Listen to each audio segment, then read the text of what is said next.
এখন তোমাদের সামনে অর্গানন থেকেই আলোচনা করব সাসেপ্টিবিলিটি অর্থাৎ প্রবণতা। এটা 31, 32 এবং 33 নম্বর অনুচ্ছেদে অর্থাৎ সূত্রে এই সাসেপ্টিবিলিটি অর্থাৎ প্রবণতা নিয়ে আলোচনা করা আছে। আমি এক এক করে তোমাদের এই তিনটে নিয়ে আলোচনা আলাদা আলাদা করে হলেও প্রায় 19-20 পার্থক্য থাকবে। আমি তোমাদের সামনে এগুলি বলবো এবং ব্যাখ্যা করেই বুঝাবো। তো 31 নম্বরে আমাদের কি বুঝানো হয়, বলা হচ্ছে আমাদের পার্থিব জীবনের বিরোধী কতকগুলি আধ্যাত্মিক কতকগুলি প্রাকৃতিক শক্তি, তাহলে আধ্যাত্মিক একটা আর প্রাকৃতিক একটা, যেগুলি রোগ উৎপাদন রূপ অনিষ্টের জনক নামে অভিহিত। তাহারা অবাধে মানবের স্বাস্থ্যের পরিবর্তন করিতে পারে না। তাই কারা পারে না? একটা আধ্যাত্মিক আর একটা প্রাকৃতিক। যখন আমাদের শরীর বর্তমান রোগ উৎপাদক কারণ দ্বারা যথেষ্ট আক্রান্ত হইবার প্রয়াস ও প্রবণতা প্রাপ্ত হয় এবং সুস্থাবস্থা হইতে পরিবর্তিত বিক্ষুব্ধ হইয়া নানা প্রকার অস্বাভাবিক অনুভূতি এবং ক্রিয়া প্রকাশ করিতে বাধ্য হয়, তখনই আমরা অসুস্থ হই।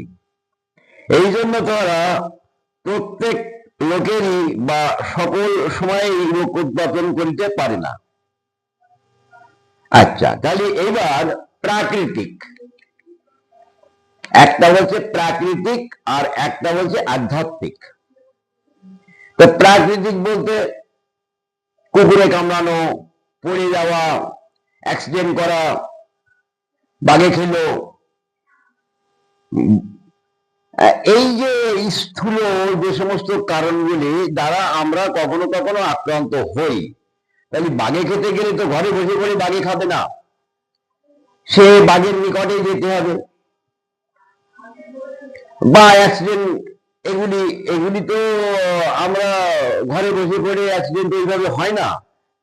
স্থূল কারণ দ্বারা কিছু কিছু রোগাক্রান্ত হয় অ্যানিমালরা, এগুলিকে প্রাকৃতিক হিসাবে গণ্য করছে, বুঝে নিও ভালো করে। আর আধ্যাত্মিক বলতে স্পিরিচুয়াল যেগুলি শক্তি স্তর, এই স্পিরিচুয়াল স্টেজ অর্থাৎ আমাদের প্রাণ শক্তি আক্রান্ত হয়ে যে রোগগুলি হয় সেগুলিকে আমরা আধ্যাত্মিক হিসাবে গণ্য করি। দেখো, অর্গাননটা বুঝতে হয়, বুঝলে ভালো লাগে, ভালো লাগলে এই ভালো লাগা বিশ্বাস, যত বোঝা যাবে তত বিশ্বাস হবে এবং এই বিশ্বাসের উপরে নির্ভর করে আমাদের এগিয়ে যাওয়াটাই সম্ভব হবে। ওই ভাষা শুনলাম, ওই বুঝলাম কি বুঝলাম না, হোমিওপ্যাথির উপরে দৃঢ় বিশ্বাসটা আসলো না, তাহলে আগানো যায় না, মানব জীবনে কিছু করা যায় না। এই বিশ্বাস জিনিসটা কিন্তু জ্ঞাত এবং অজ্ঞাতের উপরে। কোন ব্যক্তিকে আমি পূর্ণাঙ্গ মাত্রায় চিনি, সে সৎ মানুষ, তাই আমি তাকে বিশ্বাস করি। কোন মানুষটাকে আমি পূর্ণাঙ্গভাবে চিনি কিন্তু সে অসৎ, তাই আমি তাকে বিশ্বাস করি না। না জেনে, না বুঝে, না শুনে যদি কেউ বলে আমি তাকে বিশ্বাস করি না, এটা একটা পাগলের প্রলাপ। যাক, তাহলে এই যে সাসেপ্টিবিলিটির বাংলা হচ্ছে প্রবণতা, প্রভাবিত হইবার মতন একটা অবস্থা, ক্ষেত্র, আর প্রভাবিত করার মতন একটা শক্তি। তাহলে প্রভাবিত হইবার মতন একটা শক্তি থাকে আমাদের অভ্যন্তরের মধ্যে, আর প্রভাবিত করার মতন একটা শক্তি থাকে। তাহলে এখানে রোগ শক্তি, যেটা রোগ শক্তি কিন্তু আক্রমণ করার একটা ক্ষমতা আছে। রোগ শক্তি সুস্থ মানবকে আক্রমণ করার একটা ক্ষমতা রোগ শক্তির মধ্যে আছে, আর নিজের মধ্যে সেই রোগ শক্তি দ্বারা আক্রান্ত হবার একটা প্রবণতা থাকতে হবে। তাহলে এই দুটো মিলে রেজাল্ট কিন্তু ফুলে যাবে। দেখো, আমি হয়তো তোমাদের কয়েকটা এপিসোড আগে বা হয়তো গত এপিসোডেও বলতে পারি যে বিবেকানন্দ হয়েছিল নরেন, তো রামকৃষ্ণর পাদস্পর্শে বিবেকানন্দ গিয়েছিল বলে বা তিনার কাছ থেকে সেই স্পিরিচুয়াল পাওয়ারটা পেয়েছিলেন বলে তিনি কিন্তু সেই নরেন একদিন বিবেকানন্দ হয়েছিল। তাহলে হয়তো রামকৃষ্ণের মধ্যে বিবেকানন্দ করার ক্ষমতা আছে, আবার নরেনের মধ্যে বিবেকানন্দ হওয়ার ক্ষমতা আছে। পাড়ার ছেলেটার দোষে আমার ছেলেটা নষ্ট হয়ে গেল, এই কথা কিন্তু কখনোই যুক্তিতে টেকে না। পাড়ার দুষ্ট ছেলের সাথে আমার ছেলেটা গিয়ে মিশছে, অর্থাৎ এর মধ্যে এমন সাসেপ্টেবিলিটি আছে যে ওই খারাপ কাজটাই সে বেছে নিচ্ছে, তাকে বোঝালেও বোঝে না। সে যে তাদের সাথে মদ্যপান করছে, তাদের সাথে গঞ্জিকা সেবন করছে, তাদের সাথে অকাশ করে বেড়াচ্ছে, তাহলে কেন? এর মধ্যে সেই ইচ্ছা আছে, তাই তাদের সাথে যাচ্ছে। জোর করে হয় না। বন্ধু কিন্তু জোর করে হয় না। একজনের মনের সাথে আর একজনের মনের যখন মিল হয় তখন বন্ধুত্ব হয়। এখানে দেখা যায়, এখানে খুব সুন্দর করে বুঝতে হবে, আমাদের প্রাণ শক্তি অনেক কারণে দুর্বল হয়। আমি গত এপিসোডে মনে বলেছিলাম, রাত্রি জাগরণ, অতি নিদ্রা, অতি ভোজন, অনাহার, অন্যায় কর্ম করা, অন্যায় চিন্তা করা, সুখ দুঃখ ইত্যাদি ইত্যাদি কারণে আমাদের প্রাণ শক্তি কিন্তু দুর্বল হয়ে পড়ে। তখন আমাদের মধ্যে যে সুপ্ত মাইলাম আছে, সে কিন্তু তখন খোঁজে যে আমি এইবার প্রাণ শক্তি দুর্বল হয়েছে, এইবার আমি রাজত্ব করব। তাহলে সেই মাইজাম, সুপ্ত মাইজাম উৎপেতে আছে, কখন আমি ওই চাতক পাখির মতন কখন আমি আকাশ থেকে জল পাবো। ঠিক এমতো অবস্থায় যে উত্তেজক কারণগুলি পড়ে, অর্থাৎ স্নান করে আসলাম, একটু পরিশ্রম করলাম, কি হয়তো ঘুরে বেড়ালাম রোদ্রে, কি হয়তো একটু ঠান্ডা বাতাসে ঘুরে বেড়ালাম, এই যে উত্তেজক কারণ পড়লো, এই উত্তেজক কারণ যখন আমাদের শরীরে পড়ে এসে, তখন কিন্তু আমাদের শরীর যন্ত্রের যে অঙ্গগুলি দুর্বল থাকে, রোগ লক্ষণগুলি কিন্তু সেখান দিয়েই প্রকাশ পায়। দেখা গেল ঠান্ডায় জলে ভিজে কারুর হাঁপানি হলো, শ্বাসকষ্ট, কারুর কাশি হলো, কারুর আমাশয় হলো, কারুর হাঁটুর ব্যথা হলো।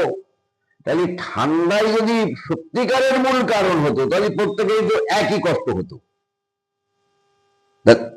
100টা লোককে যদি বিষ খাওয়ানো যায়, তাহলে 100টা লোকে কিন্তু সেই বিষক্রিয়া সিমটমস গুলি প্রকাশ করবে, উল্টো পাল্টা সিমটমস দেবে না।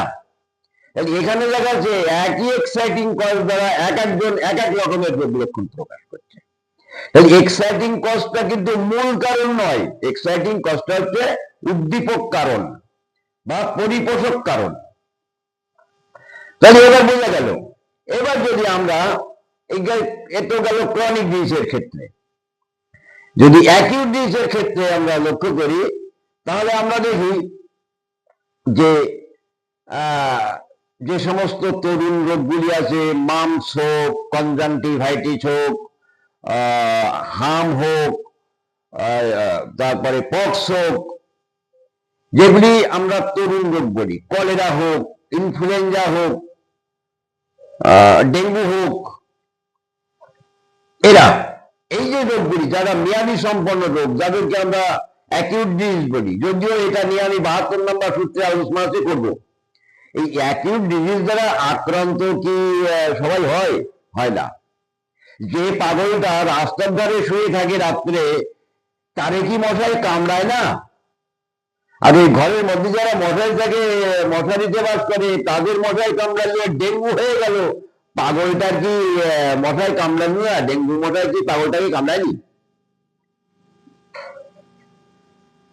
এই যে যুক্তিটা, এই যুক্তিটা কিন্তু অকাঠ্য যুক্তি। এখানে দেখা যায় যে ওই মশা যারা কামড়াচ্ছে, ডেঙ্গু হচ্ছে, এই মশাটা কিন্তু মূল কারণ নয়, মূল কারণ হচ্ছে শরীর অভ্যন্তর। সেই শরীর অভ্যন্তরের মূল কারণটা উত্তেজক কারণ দ্বারা জাগরিত হয়। আমি বলেছি যে দেখা গেল তরুণ রোগ, হাম বা পক্স এক বাড়িতে কয়েকজনের হলো আর কয়েকজনের হলো না। তাহলে এদের হলো কেন আর এদের হলো না কেন? তাহলে রোগ শক্তি দ্বারা আক্রান্ত হওয়ার কিন্তু কিছু সাপেক্ষতা থেকে যাচ্ছে, সবাই আক্রান্ত করে না, এই জিনিসটা মাথায় রাখতে হবে। কিন্তু আমাদের এই কথাগুলি বলার উদ্দেশ্য, মূল উদ্দেশ্য হচ্ছে আমরা কিন্তু এক্সাইটিং কজের উপরে নির্ভর করে কোন ওষুধ অ্যাপ্লাই করবো না। আমরা ভাববো এই এক্সাইটিং কজ দ্বারা তার প্রাণ শক্তি যে দুর্বল ছিল, সেই দুর্বল প্রাণ শক্তি রোগগ্রস্ত হয়ে গেল, সুপ্ত মাইদম জাগরিত হলো এবং রোগ লক্ষণ প্রকাশ করলো। এবং রোগ লক্ষণ প্রকাশ করলো অর্থাৎ বেশ কিছু সাইন অ্যান্ড সিমটমস প্রকাশ করলো।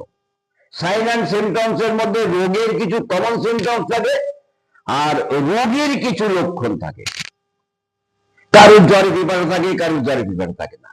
তাহলে এই যে ব্যাপারটা, কারোর ডায়রিয়াতে বাতাস চাচ্ছে, কেউ ডায়রিয়ায় বাতাস চাচ্ছে না, সবাই ডিহাইড্রেশন রেখেছে, সবাই পাতলা পায়খানা করছে, সবাই বমি করছে, একজনের গায়ে একটা জ্বালা চড়ে গেছে, একজনের মলে প্রচন্ড দুর্গন্ধ, এত এত মল, একজনের মল সামান্য সামান্য মল, অস্থিরতা, মৃত্যু হয়। এই সবারই ডায়রিয়া, কিন্তু এক একজন এক এক রকমের রোগ লক্ষণ প্রকাশ করছে। এই যে ব্যক্তিগতভাবে লক্ষণগুলি প্রকাশ করছে, এইগুলি কিন্তু আমাদের হোমিওপ্যাথি ওষুধ নির্বাচন করার জন্য উপযুক্ত। কমন কিছু লক্ষণের উপরে নির্ভর করে আমরা ওষুধ দিই না। তাহলে দেখা যাচ্ছে যে রোগাক্রান্ত হবার পেছনে একটা বড় কারণ থাকে। সেই কারণটা হচ্ছে আমাদের প্রাণ শক্তি দুর্বল এবং সুপ্ত মাইজমের জাগরণ অর্থাৎ রোগ লক্ষণ প্রকাশ, আর এদের পরিপোষক কারণ হিসাবে বাহ্যিক কারণ। তাই এই 31 নাম্বারটা বলা হলো। এরপরে আমরা 32 এবং 33 বলবো।